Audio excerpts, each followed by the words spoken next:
Iran से मुज़ाकरात में अमरीका और पाकिस्तान के आला तरीन ओहदेदार अमन मुआहदे के लिए कोशां हैं। आइंदा 24 घंटे में अमरीका ईरान मुज़ाकरात के नताइज मुतवक्के है।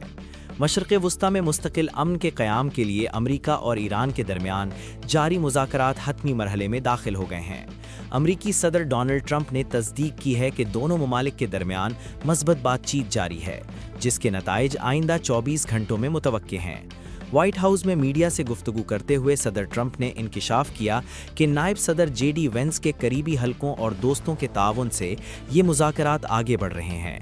उम्मीद है जारी बातचीत से खित्ते में जारी कशीदगी के खात्मे में मदद मिलेगी। ज़राए के मुताबिक ईरान के साथ इन हसास मुज़ाकरात को मंतकी अंजाम तक पहुँचाने के लिए पाकिस्तान और अमरीका के आला तरीन ओहदेदार सरगर्म अमल हैं। ये मुश्तरका सिफारतकारी मुआहिदा इस्लामाबाद को हकीकत का रूप देने के लिए की जा रही है।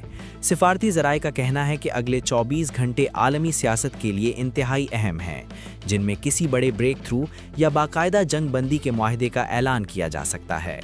इस मुमकिना मुआहिदे में जहां ईरान की जानिब से आबनाए हुर्मुज़ खोलने की तजवीज़ है, वहीं अमरीका की जानिब से सिक्योरिटी ज़मानतें भी ज़ेर बहस हैं। आलमी मुबस्सरीन इस पेशरफ्त को मौजूदा सदी की सबसे बड़ी सिफारती कामयाबी करार दे रहे हैं, जिसका मरकज़ इस्लामाबाद बना हुआ है।